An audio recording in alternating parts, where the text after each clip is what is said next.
नमस्कार, मेरा नाम है अंशिता और आप देख रहे हैं आर्टिकल 19 इंडिया। अमेरिका के अंतर्राष्ट्रीय धार्मिक स्वतंत्रता आयोग ने मांग की है कि भारत को ब्लैकलिस्ट कर दिया जाए। जी हां, मोदी राज में भारत को ब्लैकलिस्ट करने की मांग उठ रही है। कितने गर्व की बात है ना हमारे देश के लिए। अब इसकी वजह भी जान लीजिए।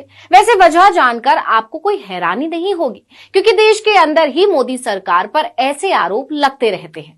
तो चलिए मुद्दे पर वापस आते हैं कि आयोग ने ऐसी मांग क्यों की है।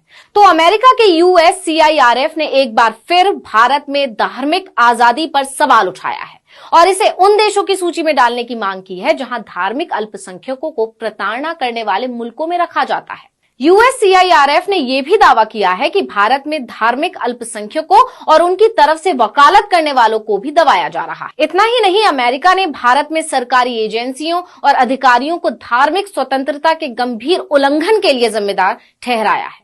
पैनल के मुताबिक साल 2022 में धार्मिक अल्पसंख्यकों को स्थिति में लगातार गिरावट देखी गई है। रिपोर्ट में भारत के अल्पसंख्यकों की धार्मिक आजादी को लेकर चिंता जाहिर की गई है। अमेरिकी पैनल के विदेश मंत्रालय से अनुरोध किया कि वो भारत को एक खास चिंता वाले देश के तौर पर चिन्हित करे। रिपोर्ट में कहा गया है कि धार्मिक स्थलों और अल्पसंख्यकों पर हमले बढ़ रहे हैं। पैनल का मानना है कि भारत सरकार ने साल 2022 में राष्ट्रीय, राज्य और स्थानीय स्तर पर धार्मिक रूप से भेदभावपूर्ण नीतियों को बढ़ावा दिया है। इस रिपोर्ट में भारत में अल्पसंख्यकों पर हो रहे अत्याचारों को बहुत बारीकी से बताया गया है। रिपोर्ट में धर्म परिवर्तन को निशाना बनाने वाले कानून, अंतर धर्म संबंध, हिजाब पहनने जैसे मुद्दों को शामिल किया गया है। अमेरिका का दावा है कि ऐसे मुद्दों ने मुसलमानों, ईसाइयों, सिखों, दलितों और आदिवासियों को नकारात्मक रूप से प्रभावित किया है। इतना ही नहीं, आयोग ने अपनी रिपोर्ट में दुनिया भर में धार्मिक स्वतंत्रता कैसी है और कौन सा धर्म कहां खतरे में है, इसको लेकर पूरी जानकारी दी है। रिपोर्ट में कहा गया है कि भारत की 1.4 अरब की आबादी में करीब 14% मुसलमान, लगभग 2% ईसाई हैं और 1.7% सिख हैं। इसके साथ ही देश की करीब 80% आबादी हिंदू है। ऐसे में यहाँ धार्मिक अल्पसंख्यकों और उनकी ओर से वकालत करने वालों को दबाया जा रहा है। यानी रिपोर्ट के मुताबिक विपक्षी दलों की आवाज को दबाने की कोशिश की जाती है, क्योंकि वो अल्पसंख्यकों पर हो रहे अत्याचार के खिलाफ अपनी आवाज बुलंद करते हैं। इस रिपोर्ट में खास तौर पर देश की सत्ताधारी बीजेपी का नाम भी लिया गया है। अपनी सालाना रिपोर्ट में आयोग ने लिखा है कि भारत में अल्पसंख्यक मुसलमानों और ईसाइयों की संपत्तियों के साथ तोड़फोड़ और हिंसा की घटनाएं लगातार बढ़ रही हैं।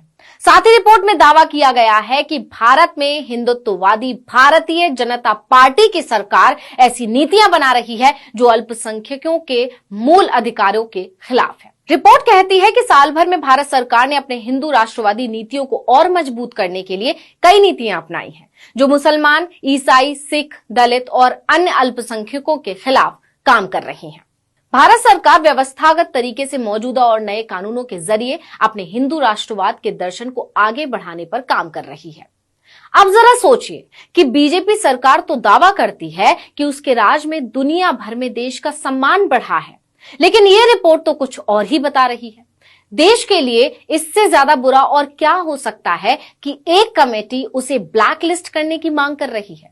इससे भी बड़ी बात यह है कि लगातार चौथी बार ये मांग की गई है। बता दें कि अमेरिकी आयोग 2020 से ही मांग करता रहा है कि भारत को विशेष चिंता वाले देश के रूप में नामित किया जाए। अब जरा समझ लीजिए कि ब्लैकलिस्ट होने का मतलब क्या होता है या फिर इसका फर्क क्या पड़ सकता है।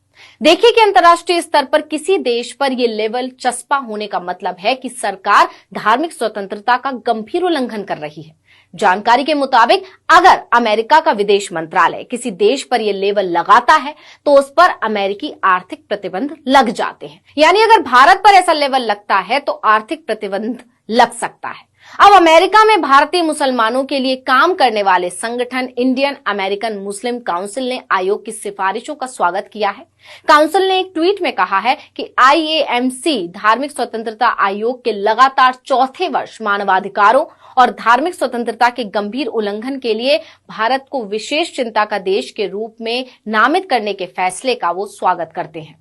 अब आयोग ने तो लगातार चौथी बार अमेरिकी सरकार से भारत को ब्लैकलिस्ट करने की मांग की है, लेकिन फैसला लेना सरकार के हाथ में है कि वो भारत को ब्लैकलिस्ट करेगा या नहीं। इतना ही नहीं, भारत सरकार ने तो अपनी सफाई देनी भी शुरू कर दी है। सरकार का कहना है कि ये रिपोर्ट पक्षपातपूर्ण है। अब बीजेपी सरकार कितने ही आरोप क्यों ना लगा ले, लेकिन सच्चाई तो सबके सामने है कि मोदी राज में सबका साथ सबका विकास सिर्फ एक नारे से ज्यादा और कुछ नहीं है, और सरकार की नीतियां दुनिया भर में भारत की किरकिरी करवा रही हैं।